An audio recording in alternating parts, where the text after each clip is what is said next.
देश में भगवान शिव के 12 चमत्कारी ज्योतिर्लिंग हैं जो देश के अलग अलग राज्यों में स्थित हैं। यह सभी ज्योतिर्लिंग स्वयंभू हैं जिनके दर्शन करने मात्र से ही व्यक्ति के कई जन्मों के पाप खत्म होने और उन्हें मोक्ष मिलने की धार्मिक मान्यता है। भगवान शिव के निमित्त ग्रंथों में सभी ज्योतिर्लिंग की कथा विस्तार पूर्वक बताई गई है। जानकारी के अनुसार भगवान शिव को प्रसन्न करना काफी आसान है, लेकिन ज्योतिर्लिंग के दर्शन करना उतना ही कठिन बताया गया है। कहा जाता है कि जिन पर भगवान शिव की कृपा होती है वही 12 ज्योतिर्लिंग के दर्शन कर सकता है। सावन के महीने में भगवान शिव के इन 12 चमत्कारी ज्योतिर्लिंग के दर्शन करने से मोक्ष की प्राप्ति तो होती ही है, साथ ही साथ व्यक्ति के जन्मों जन्मांतर के दुख दूर हो जाते हैं। 12 ज्योतिर्लिंग के महत्व को जानने के लिए हमने अखिल भारतीय अखाड़ा परिषद के अध्यक्ष श्री महंत रविंद्र पुरी से बातचीत की। श्री महंत रविंद्र पुरी बताते हैं कि देश के अलग अलग राज्यों में स्थित 12 ज्योतिर्लिंग चमत्कारी हैं। यदि व्यक्तियों द्वारा सुबह और शाम 12 ज्योतिर्लिंग का स्मरण भी किया जाए तो व्यक्ति को मोक्ष की प्राप्ति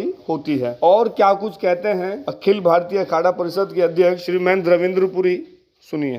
सौराष्ट्रे सोमनाथे च श्री शैले मल्लिकार्जुनम उज्जैन्याम महाकारम ओंकारम अमलेश्वर। ये जो 12 ज्योतिर्लिंग है हमारे, इसमें सौराष्ट्र में जो ज्योतिर्लिंग है सोमनाथ, सोम का मतलब होता है चंद्रमा। सोम ऋषि ने तप किया और उनको एक बीमारी थी जिसका निवारण भगवान शिव के द्वारा हुआ, जिसे सोमनाथ को प्रथम ज्योतिर्लिंग माना गया। इसी प्रकार केदारनाथ भगवान हमारे उत्तराखंड का तो स्वयंभू शिवलिंग है। भगवान विश्वनाथ जो विश्वेश्वर नाथ के नाम से स्कंद पुराण में उल्लेख आता है। इसी प्रकार जो है महाकालेश्वर उज्जैन में, ओंकारेश्वर ममलेश्वर। महाराष्ट्र में क्योंकि 3-4 ज्योतिर्लिंग है, भीमाशंकर है, त्र्यंबकेश्वर भगवान का 3 स्वरूप हैं जो स्वयंभू ज्योतिर्लिंग है, रामेश्वर जो स्वयं भगवान श्री राम ने स्थापित किया है, श्री शैले मल्लिकार्जुनम जहाँ अर्जुन के साथ भगवान शिव ने किरात नाम के भील का रूप धारण करके युद्ध लड़ा, उसका नाम है श्री शैले मल्लिकार्जुन। मल्ल युद्ध यानी कुश्ती लड़ना। तो वो भगवान शिव ने अर्जुन को आशीर्वाद दिया जो आज वर्तमान में आंध्र प्रदेश राज्य में है।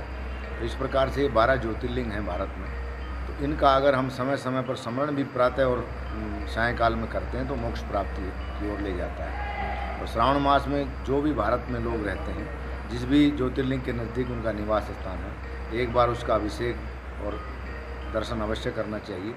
वर्ष भर में अगर हम एक बार भी ज्योतिर्लिंग का दर्शन करते हैं तो हमारे जीवन की बहुत सी कठिनाइयों का अंत होता है, क्योंकि ज्योतिर्लिंग का वास्तविकता में अर्थ ही है जो हमारे शरीर की ज्योति है उसको ऊर्जा देना, उसको चार्जिंग करना, आज की भाषा में अगर हम कहें। और ये पवित्र महीना इस साल 2 महीने रहेगा क्योंकि अधिक मास है श्रावण का।